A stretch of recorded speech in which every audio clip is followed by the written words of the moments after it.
This program is a presentation of UCTV for educational and non-commercial use only. Check out our YouTube original channel, UCTV Prime, at youtube.com/UCTV Prime. Subscribe today to get new programs every week.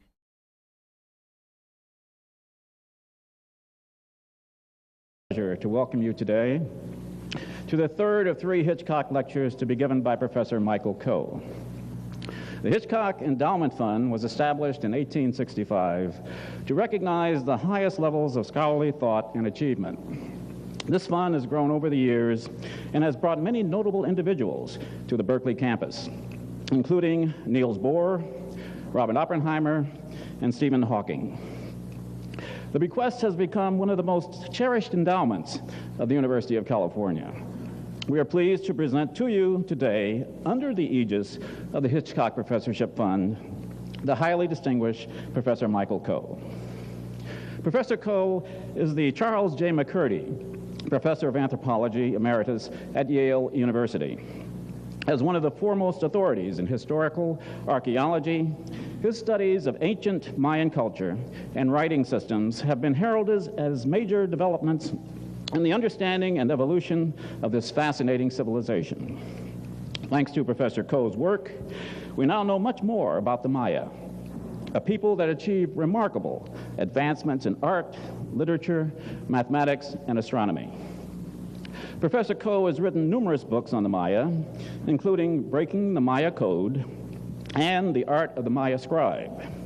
He has also written about a broad array of Mesoamerican subjects, ranging from pre-Columbian art, pottery, and ceramics, to the history of chocolate in the Western Hemisphere, which I trust some of you heard about yesterday.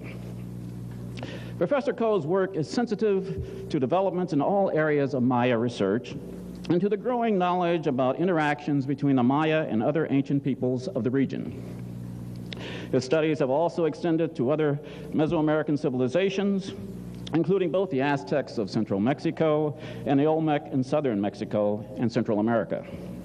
As a result of these efforts, his work has significantly contributed to the awareness of Mesoamerican history and has influenced our understanding of the evolution of ancient civilizations in general. In this lecture today, entitled Parallel Civilizations, Ancient Angkor and the Ancient Maya, Professor Coe discusses the evolution of yet another mysterious civilization from the other side of the world, the Angkor of ancient Cambodia. The Angkor, still an enigma and a matter of dispute among academics, was a remarkable civilization that housed a vast urban complex. Professor Coe believes that there are potential analogies to be drawn between the ancient Angkor and Mayan settlement patterns. In so holding, he hopes to illuminate the mysteries that enshroud this ancient and fascinating civilization. Without further delay, I am pleased to present to you Professor Michael Coe.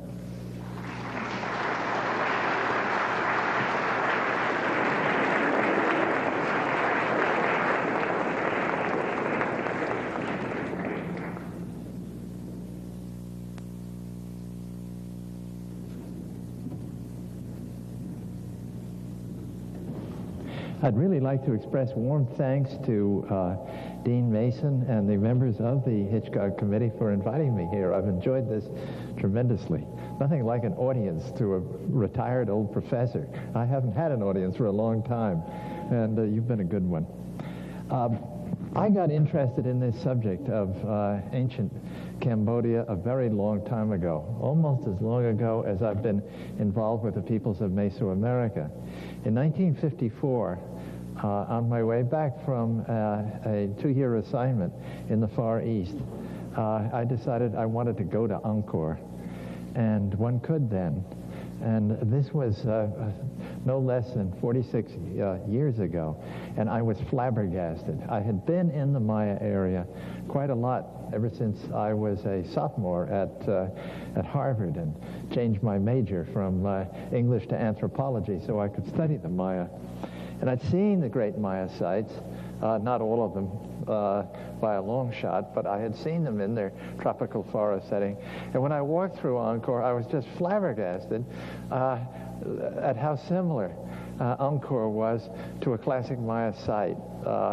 The jungle looked the same, the animals sounded the same, a lot of the sculpture looked similar, and certainly the architecture really resounded.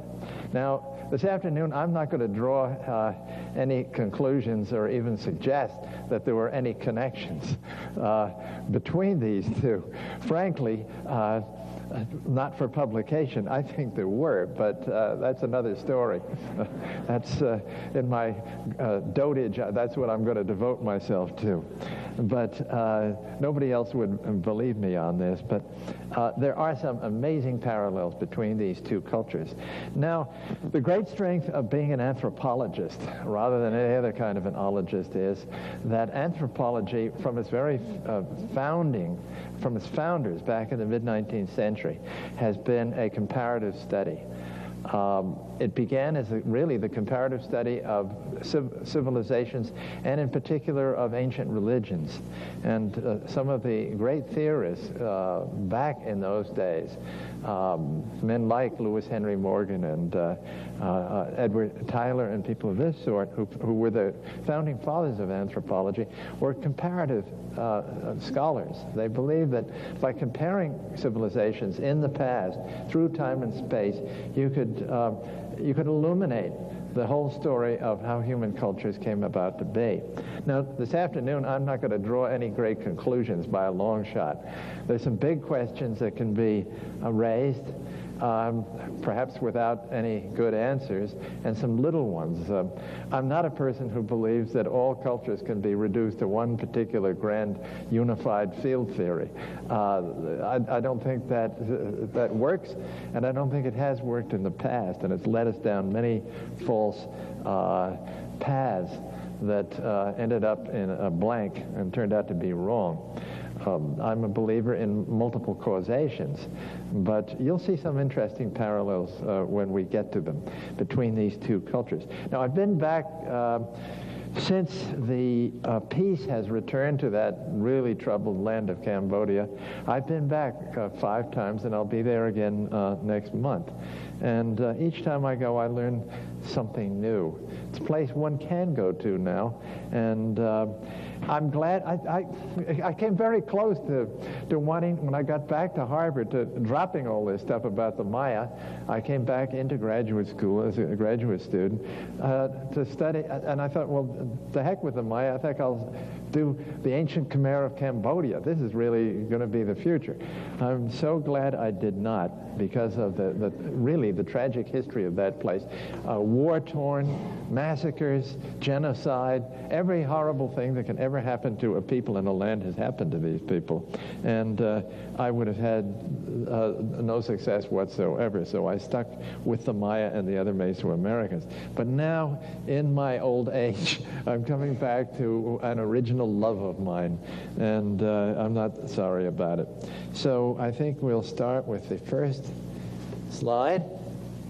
Now, for those of you who didn't hear me about the Maya, I just wanted to recapitulate some of what we know about the Maya civilization without spending any great time on it, so we can move across the ocean to Cambodia and to Angkor and the classic Khmer civilization. Essentially, the Maya occupied the lowland Maya that I'm talking about during the classic period from around 250 AD till about 900 AD, occupied this region of the southeastern Mesoamerican lowlands, the Yucatan Peninsula, and particularly the southern lowlands here, which is where most of the great ancient cities like Tikal and Copan and Quirigua, Piedras Negras, and so forth are located. Sometime beginning about 800 AD, something went drastically wrong with these people and with this civilization. And center after center, city after city, failed to put up dated stone monuments. Evidence of widespread destruction, and mass migration out from there to other parts of Mesoamerica, particularly to northern Yucatan and apparently to the Guatemalan and Chiapas highlands down in here. This area was abandoned really pretty much for hundreds and hundreds, almost 800 years, reverted to the jungle. Something terrible happened there, and I'll come back to that at the end of this lecture when we talk about what happened to Angkor. So this is the environment in which this all took place. This is in northern Guatemala, actually taken from top one of the higher pyramids at Tikal, and it's a tropical monsoon forest here. That's the original vegetation of the Maya lowlands. However, we do know from pollen studies that have been made by the palynologists that in fact this forest is a regrowth, that the Maya had most of it cut down, as a matter of fact, towards the end of the classic period due to their agricultural practices. But essentially, before humans came into this is what this area looked like. It's a tropical forest civilization that arose there. Now, in that kind of environment, to make a living, of course, these people are maize, corn agriculturalists, maize, beans, squash, chili peppers, and a host of other domesticates, but essentially maize farmers. A form of cultivation called swidden or shifting cultivation is the rule and has been for hundreds and hundreds of years, and probably was largely so in the past during the classic period. Shifting cultivation. Where the farmer burns down a section of forest at the end of the dry season. He cuts it down, allows it to dry out at the end of the dry season, and then fires it. And in the ashes, plants the maize, so that all the nutriments that were in the trees are now in the soil. It's not at all a bad form of cultivation, except it's highly destructive to the forest. And this is one of the reasons why we believe most of it was cut down.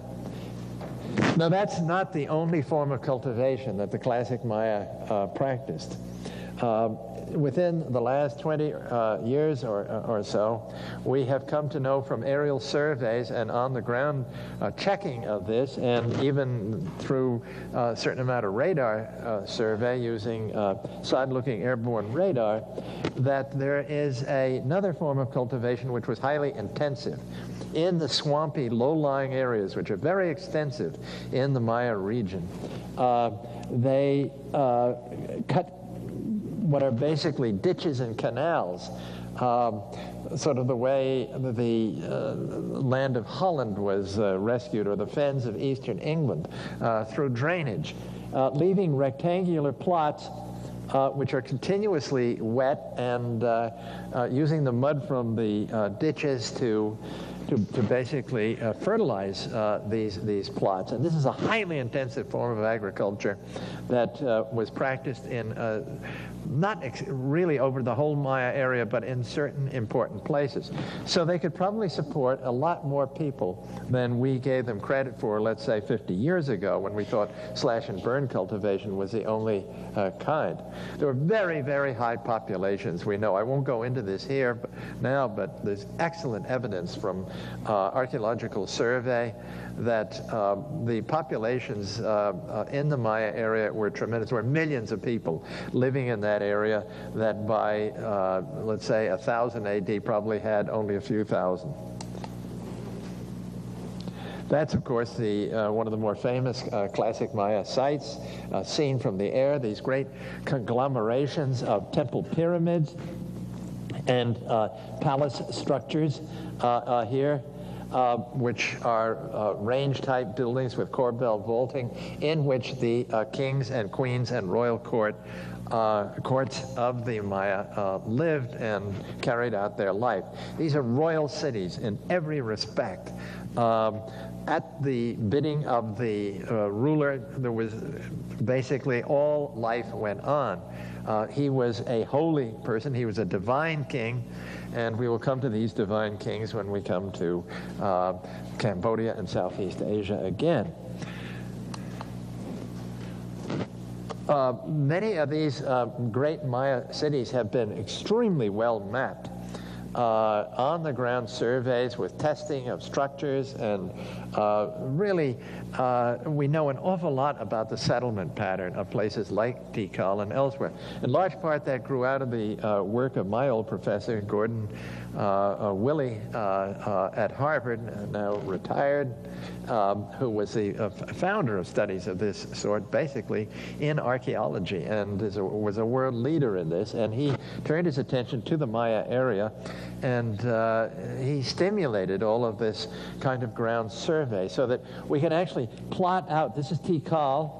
Most of Tikal that you see, these are the central Acropolis, which was the palace of Tikal, and these are the great temple pyramids here, which were dedicated to the royal cult, to the cult of dead kings, of ancestral kings. But huge causeways, reservoirs, because drinking water is a great problem in the Maya area even today. But essentially that's it. A sort of an amorphous settlement pattern. It doesn't look like a city, a Near Eastern city. It doesn't look like a Chinese city laid out on a grid pattern at all. But a very, very amorphous kind of a settlement pattern. But a city nevertheless, because it had the function of a city.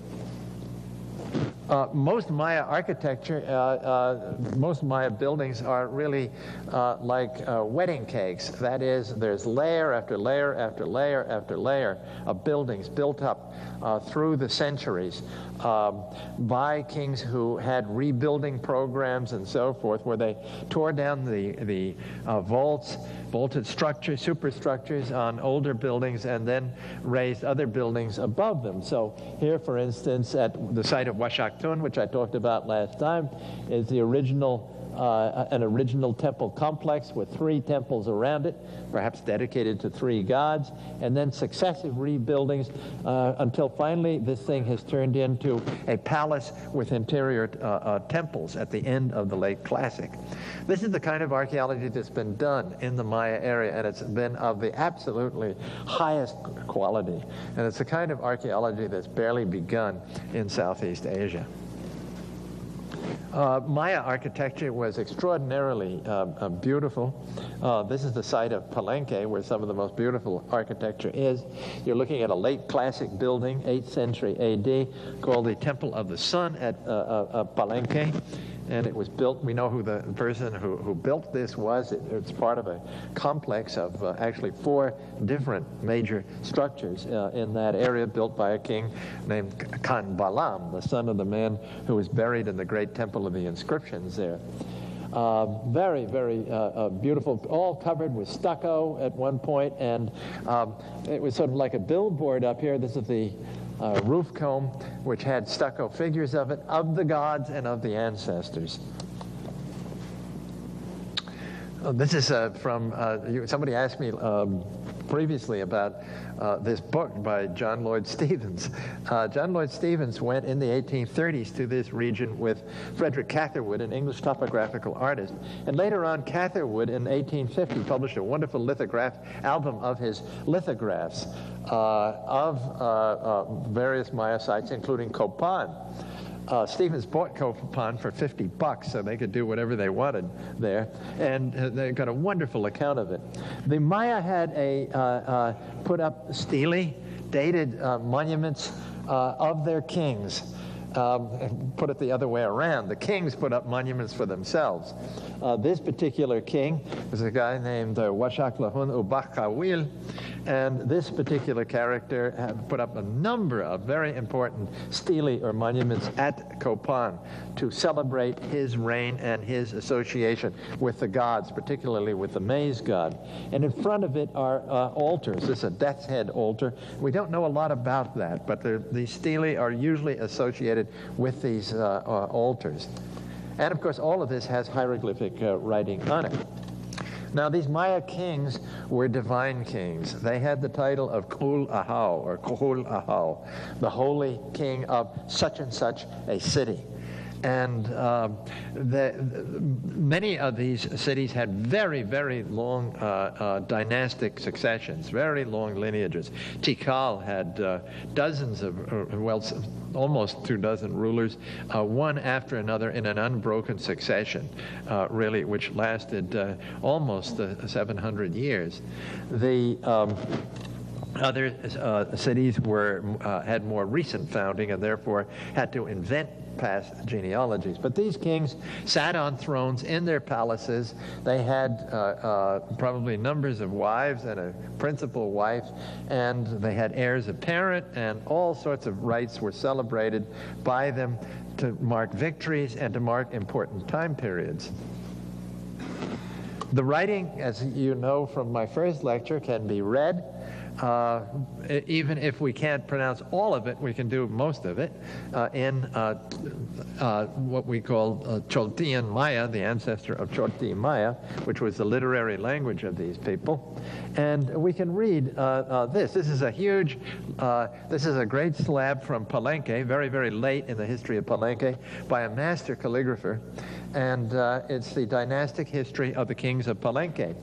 Particularly mentioning a very important king named Pakal, who was the guy buried in the Temple of the Inscriptions, in the great sarcophagus and tomb in there, and ending up with the ruler down here who commissioned this whole thing, a man named Kuk Balam, or Quetzal Jaguar, who was also, like all of his predecessors, a Kulahau, a holy king. The Maya were tremendously warlike, except the people of Copan, who were relatively peaceful. There are hardly any war monuments there at all. But this is a wonderful mural, a watercolor copy of it, in a small building with 3 rooms at the site of Bonampak in the southern Maya lowlands. And here you have the king, a guy named Chan Muan, as war leader in his jaguar costume, and with all of his underlings and officers and his principal wife over here, and this is called the arraignment of the prisoners. The Maya, most of these Maya political kingdoms were at war at one time or another with other ones. And warfare was a tremendously important thing. Highly, highly warlike people, as you will see that the Khmer of Cambodia were and are. The political geography of the Maya area during the Classic is pretty darn well known now. Instead of an old empire, as earlier people had thought existed there, say with Tikal as its great capital, there never was an empire.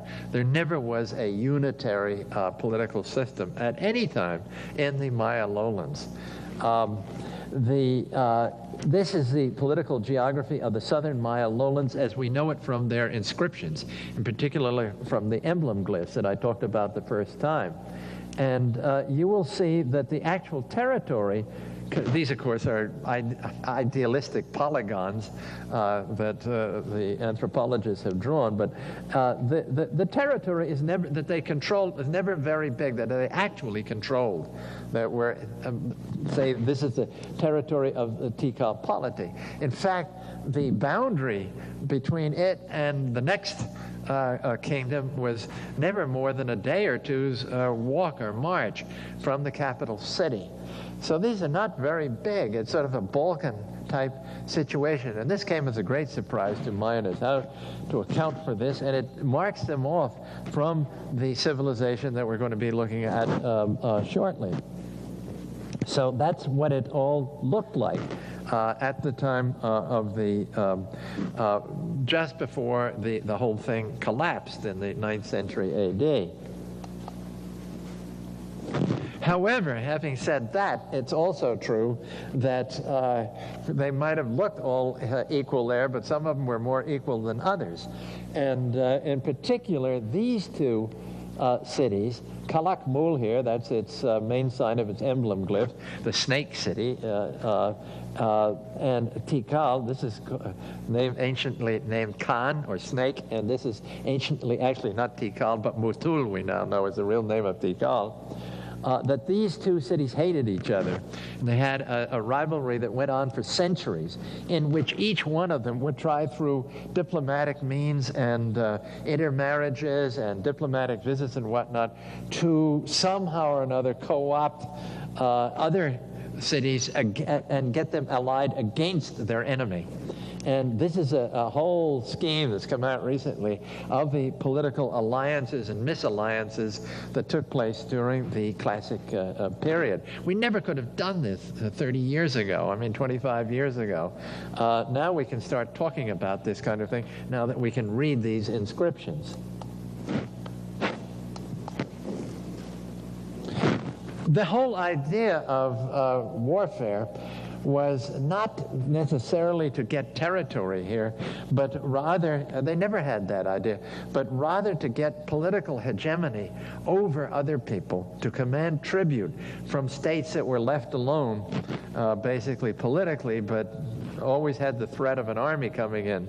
And secondly, and probably even more importantly, to take great captives, important captives from that other city and bring them in for torture and sacrifice. This is on a bone from a small, beautifully incised bone from the tomb of Hasao Chan Kawil, the king of the great king of Tikal, who won a great battle over Kalak Mul. And this is a prisoner from Kalak Mul on this, and he is actually given his name and titles here, and it says that he comes from Kalak Mul here, which is way to the north, their bitter enemy. So Tikal eventually won, but that's the main point of Maya warfare. Okay, that's the Maya. I'll come back to them later. Now let's move to the other side of the world, and I mean it is the other side, at least it is from New Haven. This is, of course, a map of Southeast Asia. And I'm not going to go into any great detail about the geography here, but this is Southeast Asia here, with the great Mekong River coming down through here, one of the largest river systems in the world. And it comes down through these lowlands here, and that is the center of the Khmer Empire right there. The Khmer held that, including the Delta region, which is now in South Vietnam, and then all of this land north of the Dang Rek Mountains up here in the Korat Plateau in northeastern Thailand, plus a whole lot more. That's the area that we're going to be looking at. The prehistory of this place, at least of Cambodia, is not well known, although the archaeology of Thailand, northeastern Thailand in particular, has been much better worked out than in this area here than in Cambodia proper. But about the beginning of the Christian era and in the first centuries of it, there were very important trade contacts between India and Southeast Asia. And contacts that also included Chinese goods coming in here, goods from India, and even goods coming from the Mediterranean, crossing the Malay Peninsula into entrepôts, trading posts in the coast of Southeast Asia or near the coast.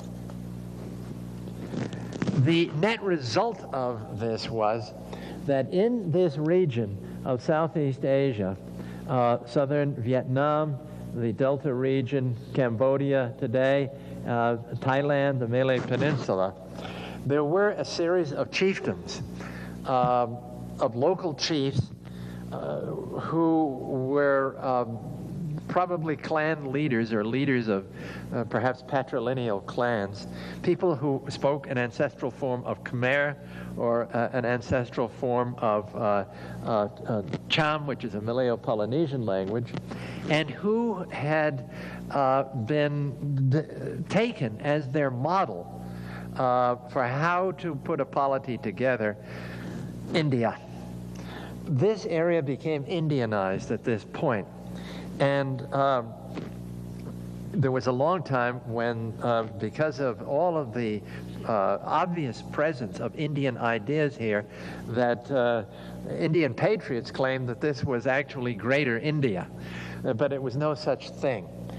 These people were emulating the great civilization of India and taking the whole idea of the God King and of the exemplary center of the hero king, like Rama in the Ramayana, as the model to put together something more complex than a mere chiefdom.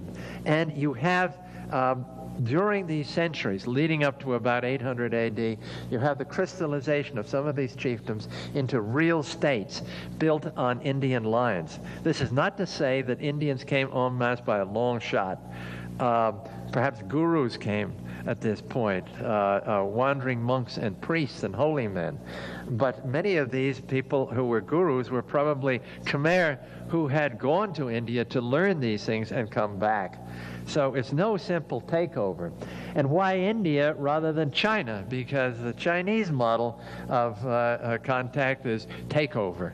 The Chinese imposed upon northern Vietnam, for instance, their way, their bureaucracy, their people, and their tribute system, so that you were beholden to the Chinese emperor, wherever he happened to be. This did not take place in the rest of Southeast Asia, and they kept the Chinese at arm's length except to trade. So you have these crystallizing kingdoms.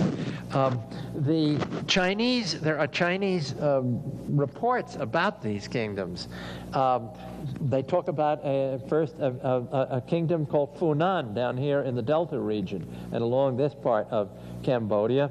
And then later they talk about a really important region called Jen-La up here in what's northeastern Cambodia and neighboring Vietnam.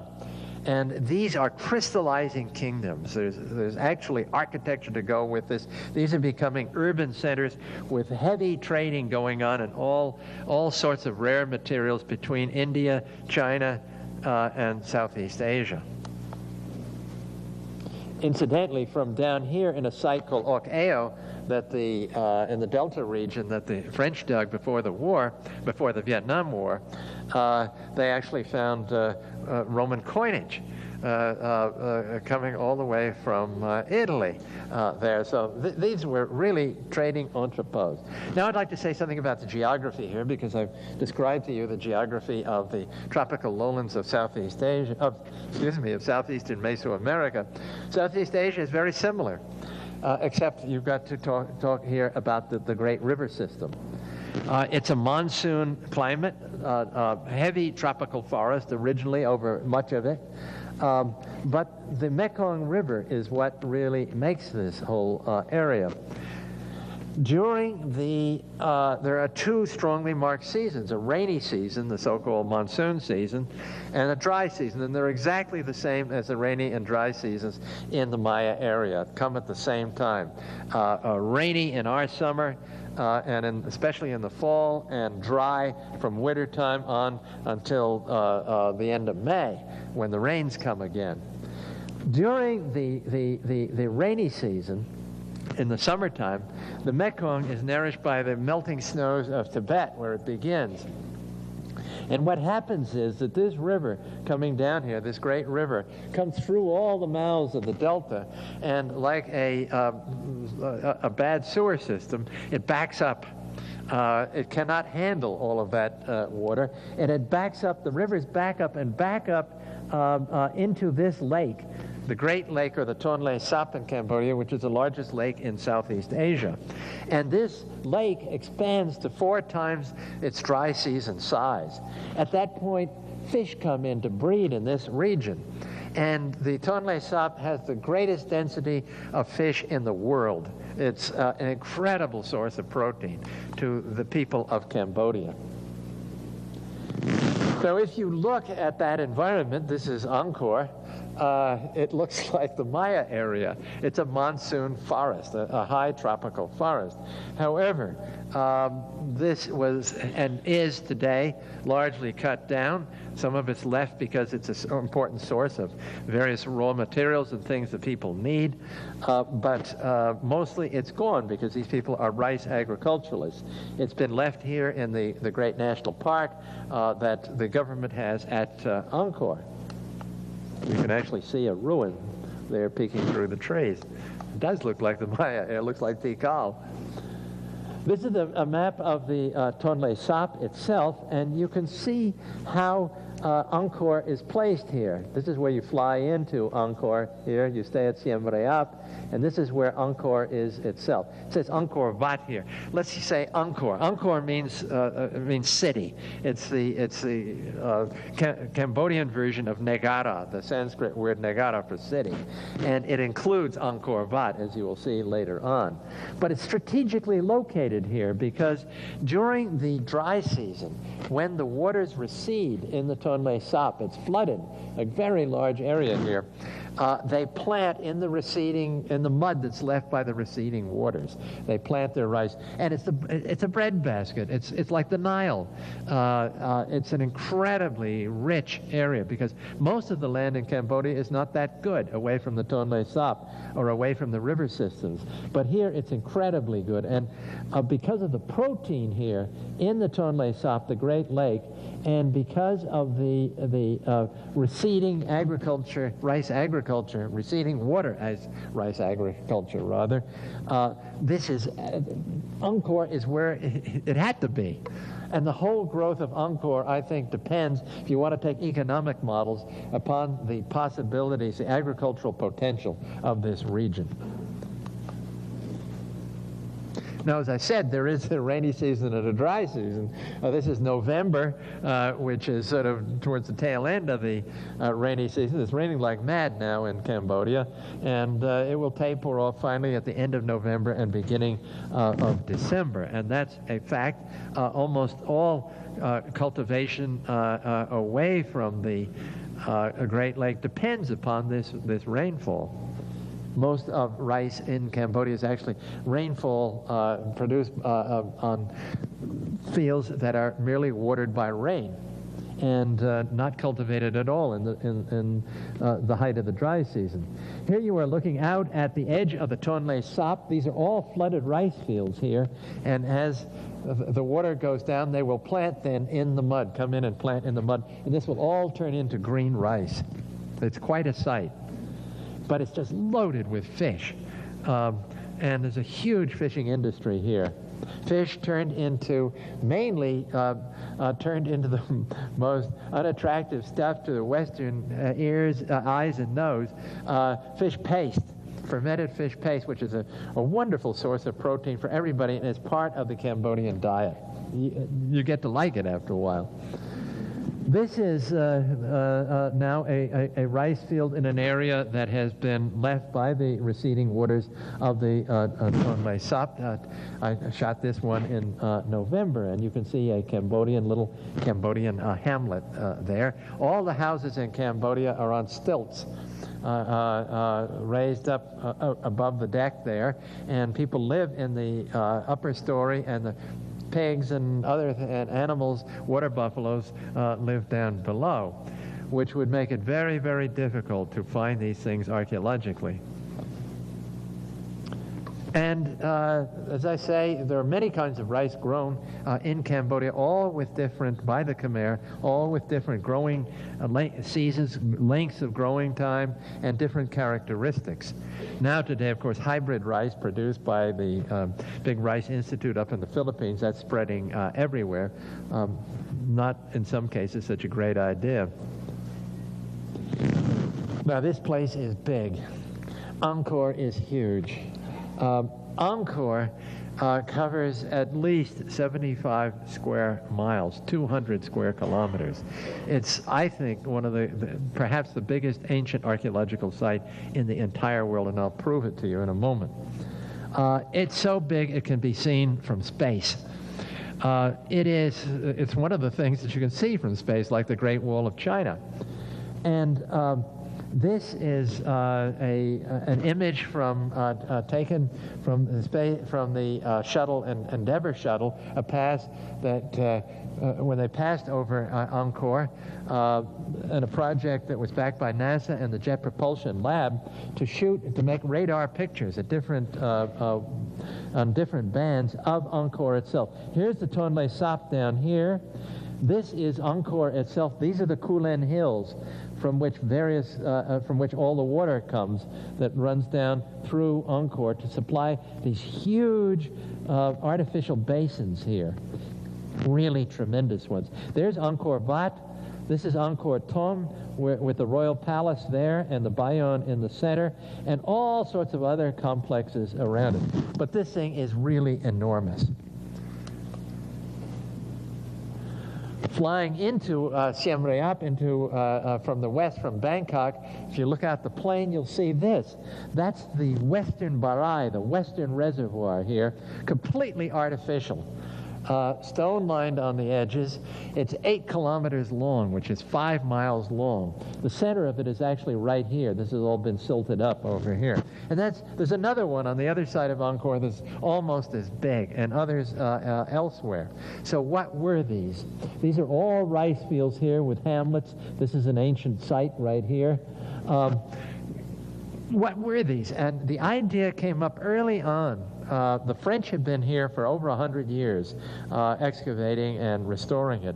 And the idea came up from their investigations that these reservoirs were there because it was an irrigation civilization, that the kings of Angkor had these things constructed by hundreds of thousands of slaves to keep the water in so that these rice fields could all be irrigated. That this was a prime example used by various, mainly Marxist historians and anthropologists to show that in Eastern Asia there was another kind of civilization that was a very rigidly organized kind of civilization that depended upon irrigation.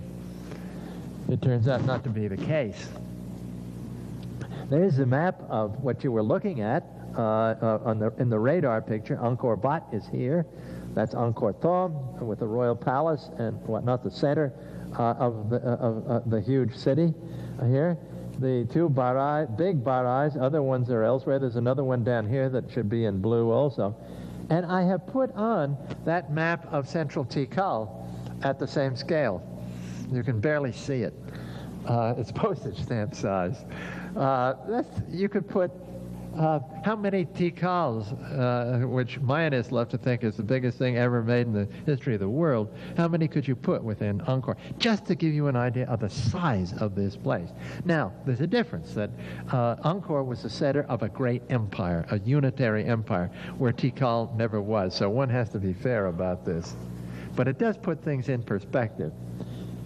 To the north, in the Kulen Hills, is where the people of Angkor got the stone from which they constructed, or at least finished, all of their buildings and architecture, and from which they made their sculpture. And it's also the source of all the water that comes down to fill those barais and that runs through the site and through all the canals that are around there. This is the headwaters of the Siem Reap River during the rainy season, going over a waterfall here. These Kulen Hills are extremely important because, just to the north of Angkor, because in the year 802 AD, one particular king named Yashovarman declared himself, he was a local ruler, he declared himself a universal king. And he founded the city of Angkor, which was called Yashodarapura. That's the ancient name for Angkor. So he is the founder of it, and he is the founder of the Khmer Empire. And it becomes, then you enter really something equivalent to the classic Maya period at this point. But in 802. I said that the models on which they drew were India, 100% from India. And the Indian model for building architecture, for building a royal center and a royal temple, and these were royal temples. Everything you see at Angkor, all the great structures, are royal temples. What they are doing is reproducing the Himalaya mountains, the home of the gods. When they make these are temple mountains. And ideally, there's a central mountain with 5 other ones around it. This is a mandala. These are definitely mandalas of Indian origin. And you are reproducing here Mount Meru, the great mountain of the gods, where all the gods and spirits live in the Himalayas, according to Hindu mythology. And around it, you construct a moat. And the moat represents the sea that surrounds Mount Meru. Even though it's a square moat and all the rest of it, that's what it is. Conceptually, it's that. So, in making this into each one of these temples, each king, successive king, made his royal temple here, or in temples to his ancestors. He is aligning himself with the gods in Mount Meru. And the gods are the Hindu gods. Shiva, the most important of all, the god of destruction, but also a great creator god, and the god of the royal family and the royal house and of the king himself, as seen in the form of a lingam, which is a stone phallus, which represents the Godhead and the king at the same time.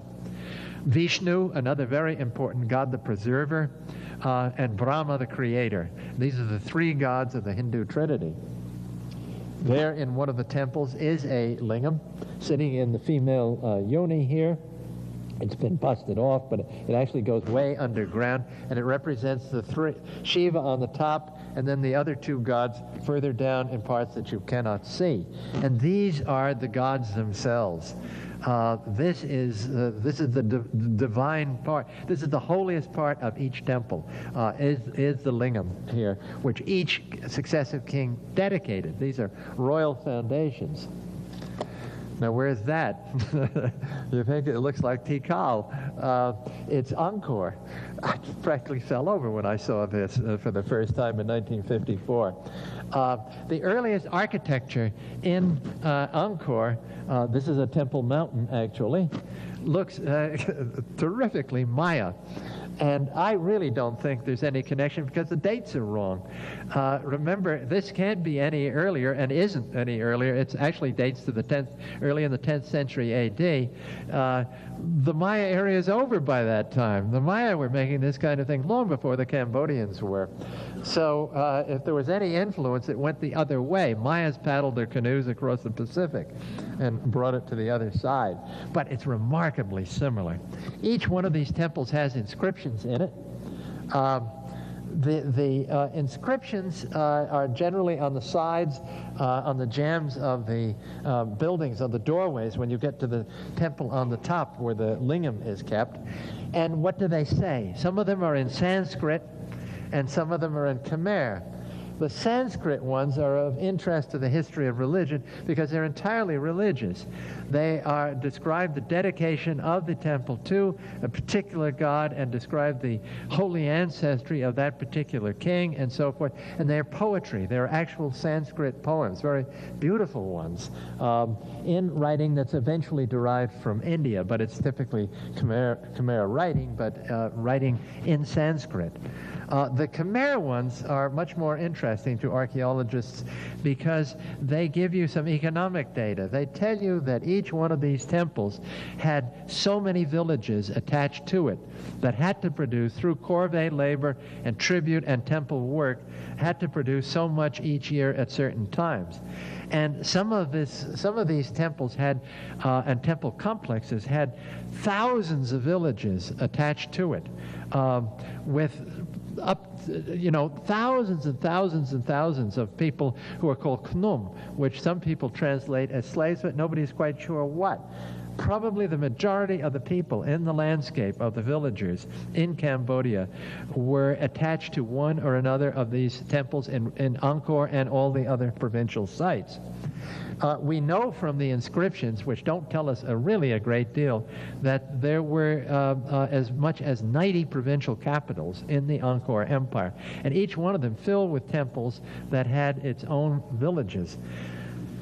I suspect the Maya were organized the same way, and yet, unfortunately, Maya inscriptions don't tell us this kind of a thing.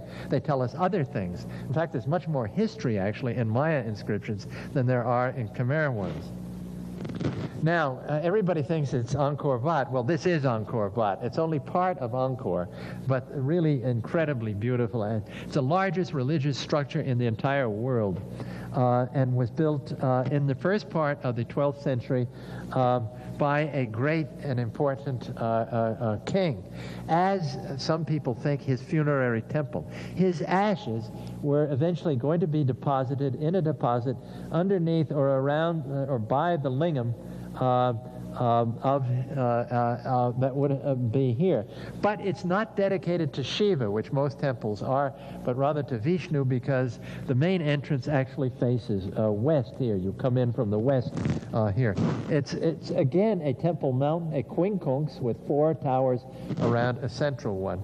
And some of the most beautiful sculpture in the world occurs there. Here is a map of it with an enlargement of some of the galleries, the great moat around it, huge, huge moat. I mean, really, everything's big. This is coming in from the west. And then galleries that are absolutely covered with bas-reliefs. These are the largest and longest continuous bas-reliefs in the entire world. All over Angkor Wat are these wonderful images of apsaras, who are divine beings, lovely, lovely women, who were created during the churning of the Milky Sea and the first moment of creation. And they live in the Cambodian heaven, but they represent, obviously, the thousands of probably palace attendants and dancers that were at the beckoning of the king and his court. This is one of the corridors of in Angkor Wat, the galleries, and these are all covered here, this surface, completely with bas-reliefs, extraordinarily and complex and beautiful bas-reliefs. One of them shows the king, Suryavarman II, seated on his palanquin here, surrounded by his court officers with umbrellas and fans and fly whisks and so forth.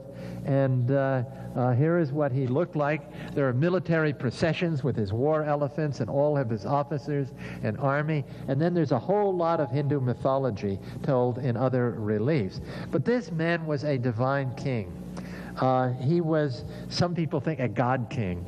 He represented the god on earth. In this case, Vishnu. Usually the king was the avatar, the earthly representative of Shiva, the main god of the royal pantheon. Well, to get back to the map, you have been looking at Angkor Wat here, but the largest complex here is not Angkor Wat, but rather Angkor Thom. It's so big, I mean, you stand at one of these entrances and look across up this road to the center of it, and it's all the way to the horizon, and then you realize there's another part that keeps on going all the way over there. A map like this can't even give you an idea of the scale of this.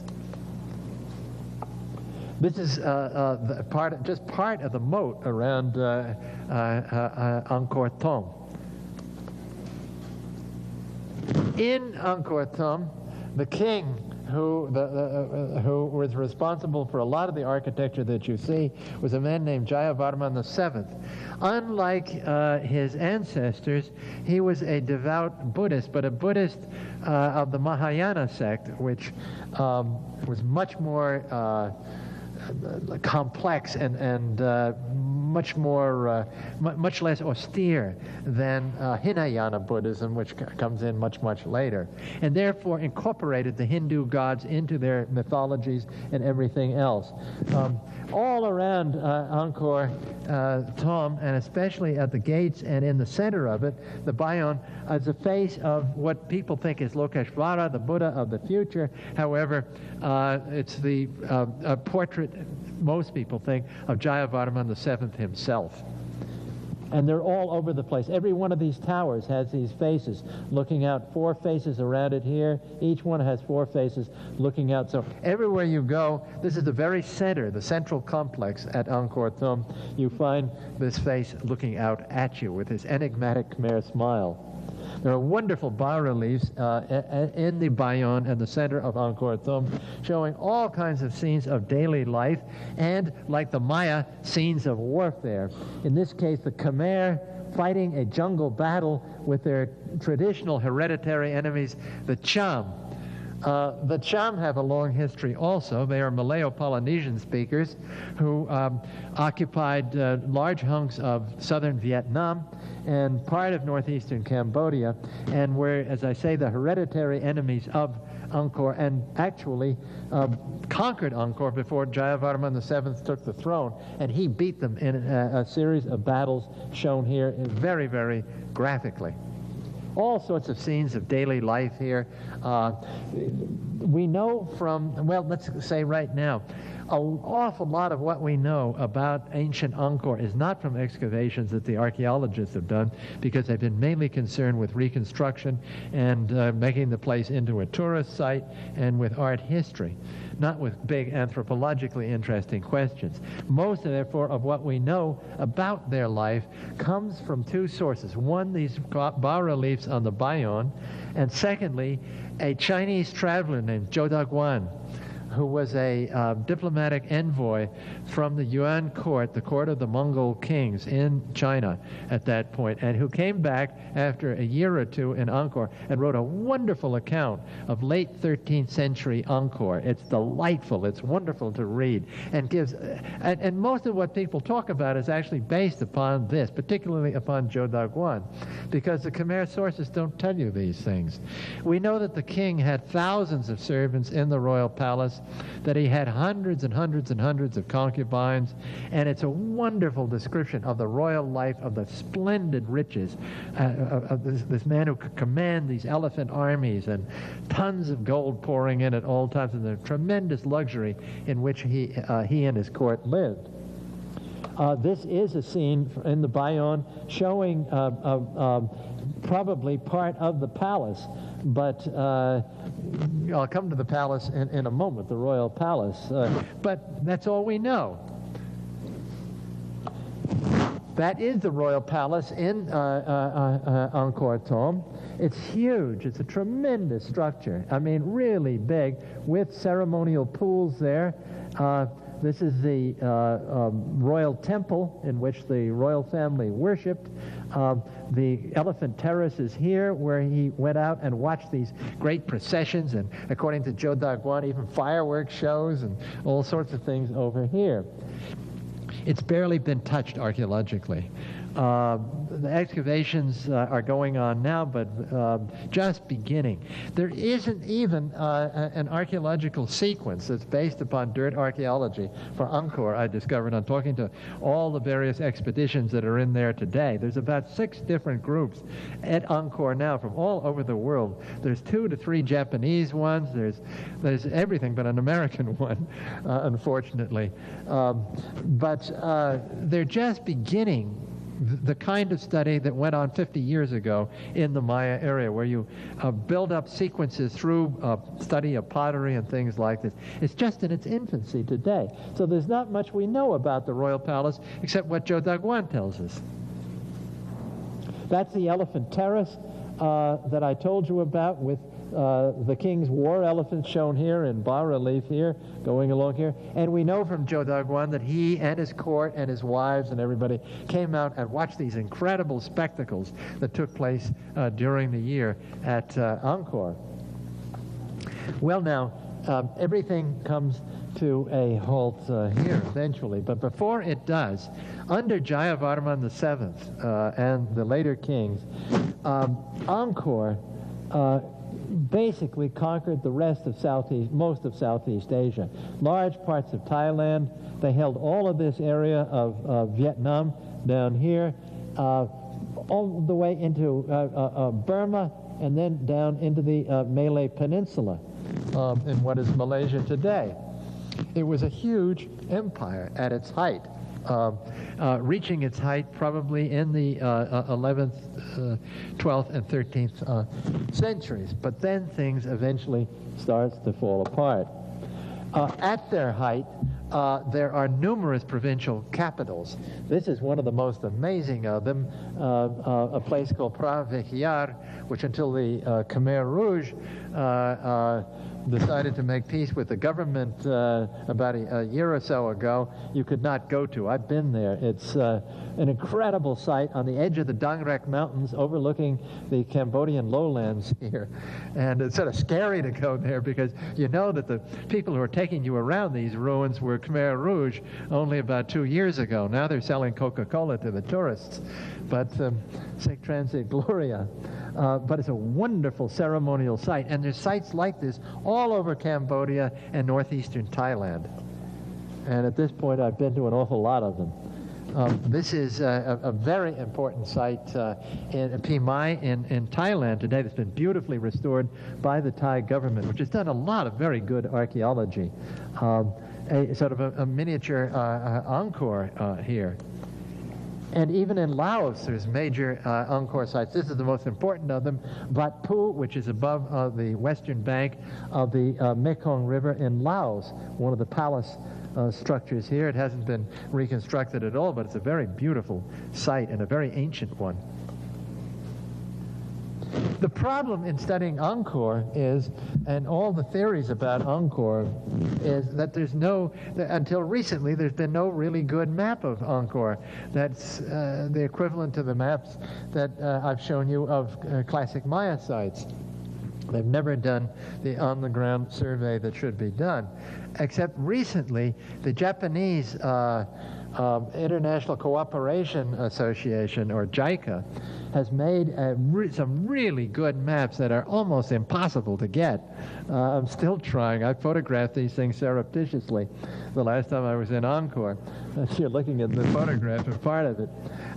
Wonderful maps, topographic maps using aerial survey, photogrammetry of Angkor. And it's really important to do this. This is Angkor Thom. The royal palace is up here. This is where the Bayonne was. This is Angkor Wat. This is the western Barai, the eastern Barai up here, and so forth. This covers a big hunk of Angkor, just this map here in 3 or 4 colors. And very, very detailed. It's got elevations here. And what's come out of this are 2 things. First of all, it turns out that it's impossible that these barais, these great reservoirs, ever could have irrigated the fields that past investigators like Bernard-Philippe Grolier claimed it did. He claimed that this was a great irrigation civilization city. It's impossible that these things could have done this. It just doesn't work out from the elevations. And there's no sign that the dikes that go around this were ever breached to flood these fields. In fact, we know that from very good studies that geographers have carried out here recently, well, not as thorough as they might be, but they've started it, that basically these fields are not irrigated, but rather they've got some flood retention devices and to hold the water back so that it doesn't all run out as the dry season goes on. There's a lot of water coming down from the Kulen Hills to the north into here to fill these reservoirs. So what are the reservoirs there for? The reservoirs are there for ideological reasons, because the Hindu religion that they followed demands reflecting pools, demands these sacred oceans around and near their holy sites.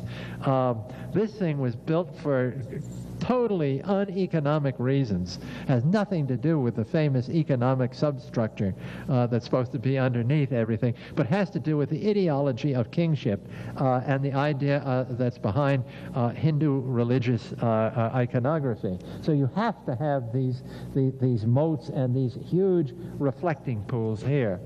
They have no practical use whatsoever. And in fact, this western Barai, before the Cambodian wars began, and recent ones, the U.S. government and the French government tried to reconstruct this thing and put in a system that was supposed to irrigate all the fields down in this area here, and it doesn't work.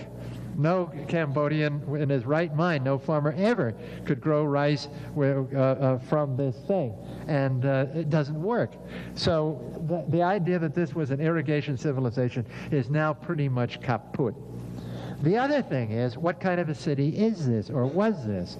Now, we know what the Maya cities were like from the surveys that have been done. Lots of excavation done in hamlets, outlying sites, little village groups. Every kind of place has been surveyed in the Maya area. Here, nothing's been done. Absolutely zero. But on the basis of this map, and if you look at the aerial photographs, whole areas of this are in ancient rice fields. You can see the bunds or the dikes around these old rice fields that are all laid out on a grid pattern here. If this were a city, in our sense, why is it that you have huge areas in this that were growing rice? It's as though, Central Park was turned into a Kansas farm. It doesn't honestly make any sense to me.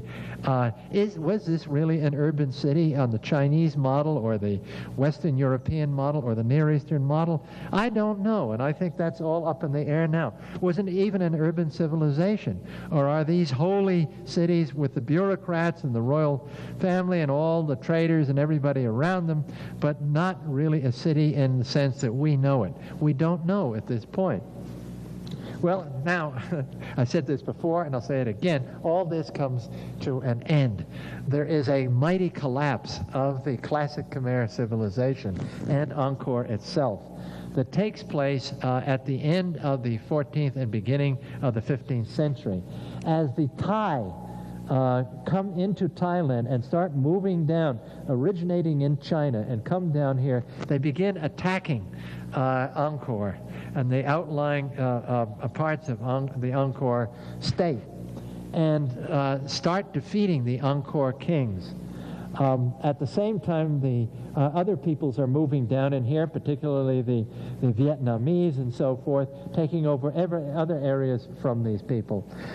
In 1431, Angkor is abandoned, largely, not entirely, but largely.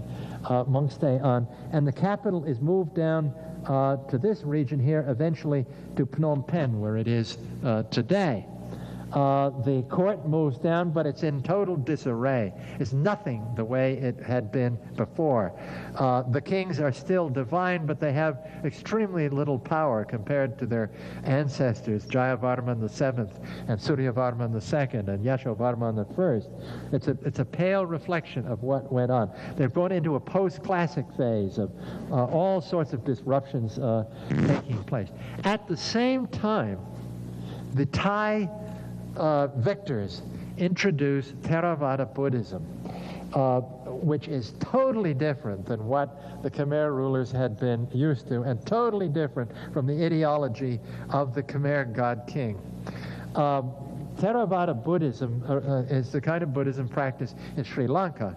It's practiced in Thailand and a number of other countries, including Laos. And it is in Cambodia today. And it is built around the meeting hall, where monks who do not belong to high-ranking nobility or anything, it's a highly democratic religion, all meet to decide the affairs of the community.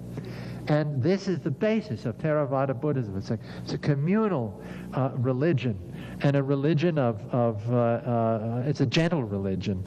No more warrior gods like Shiva going out and raising all kinds of Cain with the enemy. It's a totally different ideology. It does not celebrate the royal, the building of royal monuments for the royal ashes, but rather puts up stupas that look like the old royal monuments, but for ashes and relics of important Buddhist saints. A totally different religion comes in at this point. And Angkor does not entirely disappear, because the Theravada Buddhist monks continue to use Angkor Wat. Wat means a Buddhist monastery. Angkor Wat as a great temple, a communal temple for these people, and they're still there today. When you walk through Angkor Wat, you will come across Theravada Buddhist monks conducting ceremonies, and they're living there today, all around Angkor Wat, and have always been there. The French claimed that in around the end of the 1850s, that a man named Henri Mouot discovered Angkor He didn't discover Angkor. It's never been forgotten. There have always been people living there. All the Cambodians knew where it was, and the Cambodian monks kept it clean and kept it cleared. You could always go and visit Angkor, and many, many visitors did, even before Monsieur Henri Mouot came there. So it's a total takeover. There is Phnom Penh as it is today. That's the royal palace there, and the king there still is a king and a royal house there, but greatly, greatly diminished. He's still divine in many respects, but nothing like his ancestors. So what has happened here in this collapse is a total socio-political collapse of an ancient system that had an ideological basis to it. We see no reason to believe that it was anything economic that resulted in this, but rather the whole raison d'etre of the whole thing, the God King, no longer could rule. I have a quote on this from, I had a quote from a wonderful student of this subject who was an American diplomat, Lawrence P. Briggs, who wrote a great book called The Khmer Empire, which really got me going on this. And he says, here, it's a long, long sentence. No amount of blows from without could account for the unfinished condition of temples and sculptures begun decades and even centuries before the fall of Angkor, or for the systematic mutilation of the images of the hated gods seen everywhere at Angkor, and you do see that. In short, to use a crude expression, the wonderful period of ancient Khmer civilization ended, not so much because the Khmers got licked, but because they got religion. And this is absolutely true. Now, let's just finish it off and look at the Maya again. Oh, there, by the way, is what happened to Angkor, most of Angkor. It went back to the forest there, and these great jungle trees took it over. This is Ta Prohm, a wonderfully romantic part of Angkor that the French archaeologists have left in its original condition. The same thing happened to the Maya area. This is Tikal, an artist's reconstruction of it around 1000 AD, 100 and something years after the fall of the Classic. And all these structures are now going back to the forest with various small little groups camping out in the ruins here, from the, but mutilating the monuments the same way the Cambodians had done at Angkor. And no longer, all of these cities now abandoned, and they moved somewhere else. They moved, according to very bad records we have, to the north into northern Yucatan and possibly into Guatemala at this point. And at the same time, just as in the Cambodian case, a new religion comes in into the Maya region. This is taken at Chichen Itza. A religion based upon a god who had not existed before among the classic Maya, and that's the feathered serpent, or Quetzalcoatl, known to the Maya as Kukulkan. It became a single cult in which the old Maya gods had really pretty much been put to one side. They built a four-sided pyramid in honor of Kukulkan here. And this is very, very late. I mean, this is now, we're talking about after 900 AD to about 1200 AD, when all of this, here's a feathered serpent on one of their temples. Grim kind of architecture, highly militaristic, and definite evidence of outside people coming in from Mexico at that point, just as the Thai had come into the old Khmer area. So an ideology has now, the old religion is totally overturned. There are no more god kings left in the Maya area, just as in Cambodia. There are no more scribes. They no longer make that beautiful pottery with those wonderful scenes. The scribes have all gone, as far as we know, very few of them left. Total destruction of an old way of life. So what did it? Well, a number of archaeologists on both sides of the water think that these two ancient civilizations were really, the destruction of them was because after 600 or 800 years, and that's how long most ancient civilizations last, that the people had had enough. but they'd had, after all, when you consider that all of Cambodia, most of the people there, were basically slaves of these great temple cities, you can understand that they get pattern exhaustion. They get tired of doing the same thing over and over again. In the Maya area, because of the good studies we have, we know that this went along with other factors. It went along with environmental destruction, and it went along with a collapse of the agricultural system.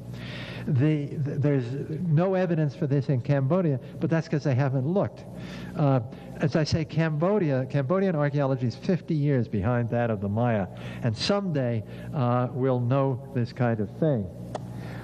So that's the story that's told by these two civilizations.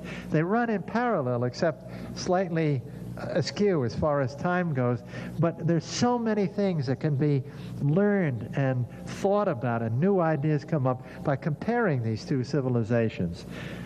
Whether they were connected or not, we don't know ever. I don't think they actually were, but they have lessons to give to each other that I think we'll all want to learn from someday. Thank you.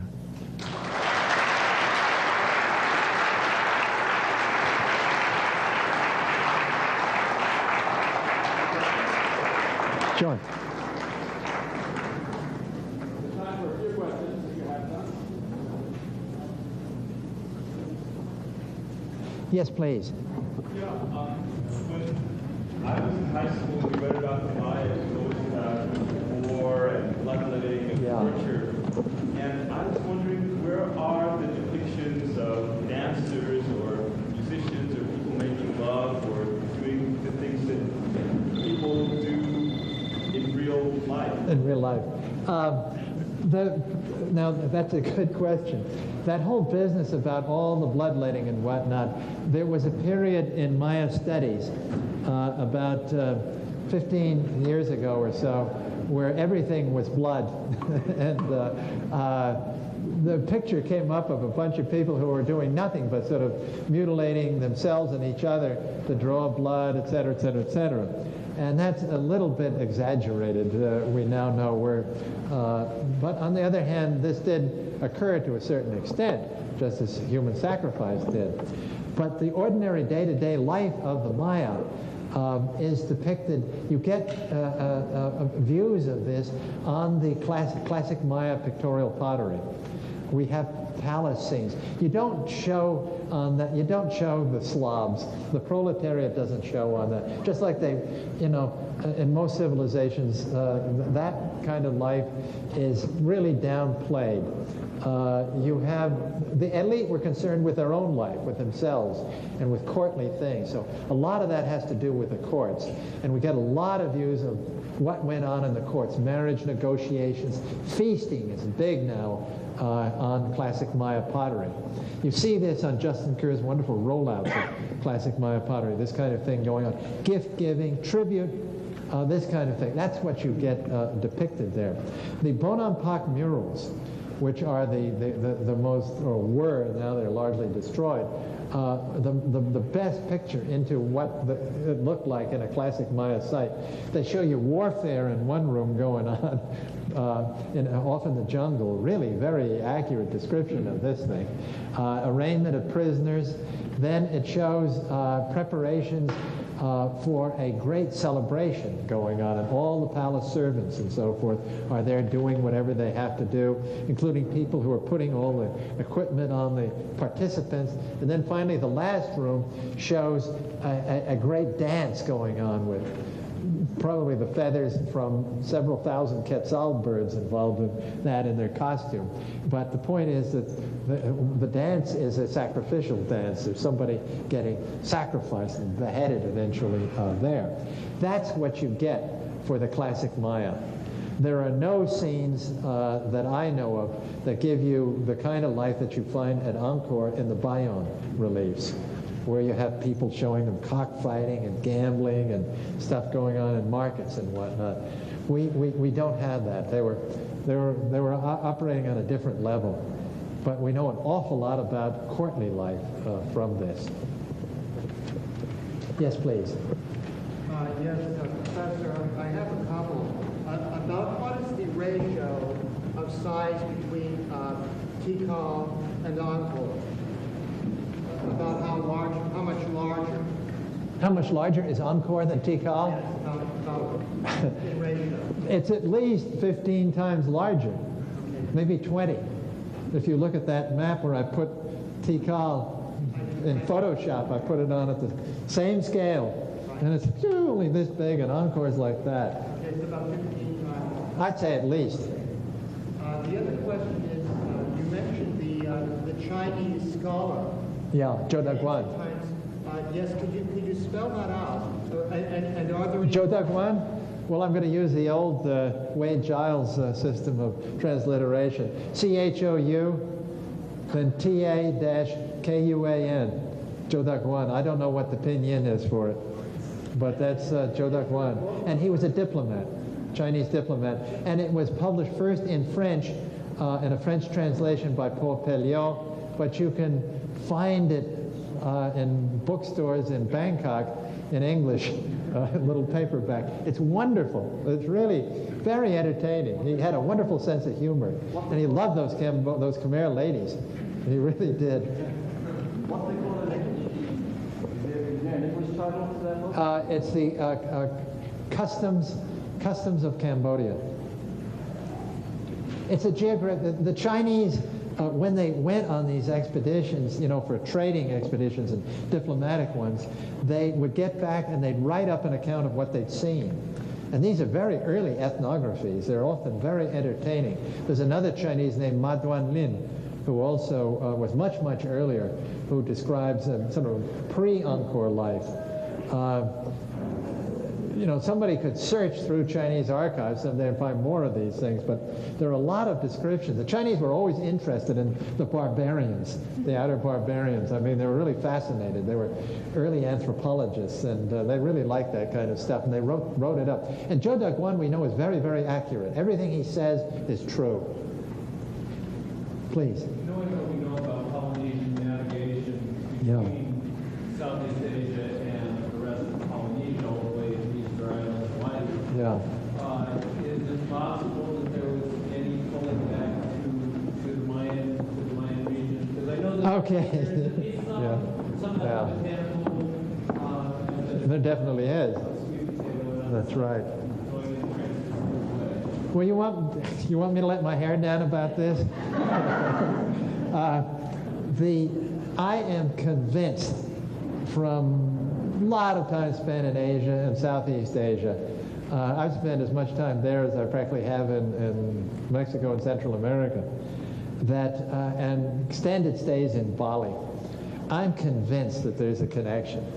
And I think that this connection is on an intellectual level, and that it took place sometime in the early centuries of our era.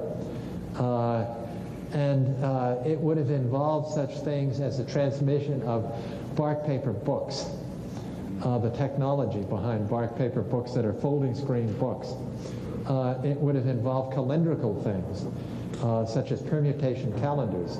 The Balinese permutation calendar is practically identical to what I've described of the Maya calendar. It's incredible how close it is. When I talk to a Balinese calendar priest, I can predict the next thing he's going to say from what I know about the Maya. It's really strange. There are color directions, the idea that the universe is associated with the four directions, but which have colors and plants and specific birds and animals associated with them. That's spread all over East Asia, Southeast Asia, and Mesoamerica, a little bit up into the southwest of the United States.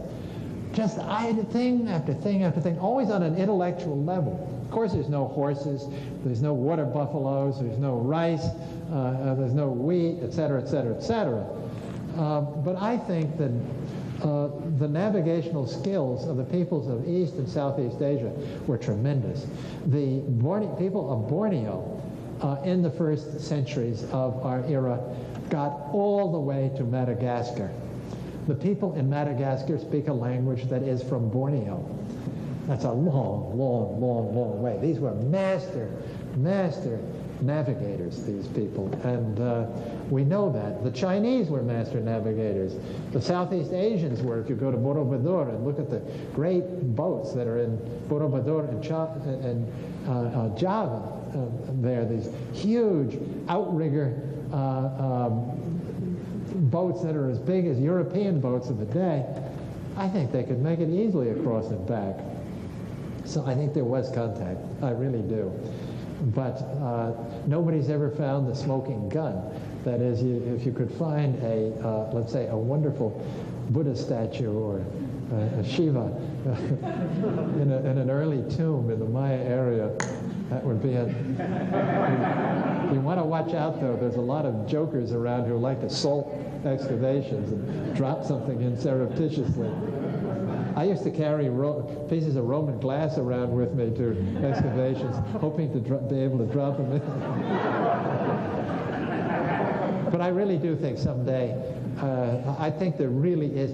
I mean, the eclipse calendar of the Han Chinese, which I talked about last time, or 2 times ago, of Han Dynasty China, is identical to the eclipse calendar that's in the Maya Dresden Codex that the Maya had. There are many ways, there's a number of ways to skin that cat, and it happened to be that the Maya and the Chinese did it alike, as Sir Joseph Needham, who once was up here lecturing in the same series, pointed out. Yes, please. A Maitreya in Palenque. No, I've never seen a Maitreya in Palenque. I'll tell you what has shown up, though. A Roman figurine. A head. I didn't drop it. Showed up at a site called Calixtlahuaca, which is near Toluca in the highlands of Mexico, way southwest of Mexico City. And it's in a pre-Columbian context. I know the guy who found it was a very fine archaeologist. It's underneath a sealed floor in this site, which is a very late site. I mean, it's in the Aztec period, but it's pre-Spanish. And they've recently analyzed that, and it's Roman. They carried out chemical analyses on it. There's no doubt about it. It's terra sigillata. It's a Roman figurine. How did that get there? Yes, please. Yeah, like, is any relation, you think, with the Bay of Jars, I guess, Brazil? Are you talking about the so-called Phoenician stuff there? I'm not going to get into that one. That gets a little... That's a guy called Barry Fell, and I don't believe anything he says, to tell you the truth. But a Roman figurine isn't going to worry me, because there are Roman figurines that show up at Ocao, that site in the Delta region of Vietnam, which was very early, the first centuries of our era. So who knows? I keep my mind open about this, I really do. But when it comes to the big question, is all of Maya civilization or all of New World civilization transplanted from the Old World? The answer is no. Most of it is basically native. Yes, please. The question of the use of the term warfare. Yeah. I'd like to discuss that for a moment. The warfare that's depicted on the Bonhomme mural Right. could very easily be a raiding party of 20 individuals. Well, that's exactly what Eric Thompson said in the initial comments that he made on that mural. Tony captured the third king from Bonhomme Yeah. in the same kind of raid of 20 or 30 individuals. I question the use of warfare to represent that. Well, that's how you define... Can I answer your question? That's how you define warfare. I mean, it depends on how you define warfare. I think raids are part of warfare. I mean, guerrilla warfare is largely raids carried out, and very highly successfully, too, very often. That's the way the Maya fought. They fought the Spaniards with raids, actually. The Maya were great resistors of the Spaniards. They fought at night. They fought in the jungle. They used all kinds of modern guerrilla tactics on them, and it took hundreds of years for the Spaniards to really conquer the Maya. And in fact, I knew, on the east coast of Yucatan, I knew independent Maya in the late 1940s, who had never been conquered. why can't that be warfare? I mean, it's guerrilla warfare is warfare as far as I'm concerned. Whether if you know, versus a pitched battle is what you're thinking about, that's another story. But the Aztecs, for instance, made a big mistake in fighting a pitched battle against in Otumba against the Spaniards, which they lost. That's when the Spaniards moved on the Great Lake and finally were able to take Tenochtitlan. But they never should have fought a pitched battle. If they'd done the way the Maya did it, everybody in Mexico would still be speaking Nahuatl, the Aztec language. Would you please join me in thanking Professor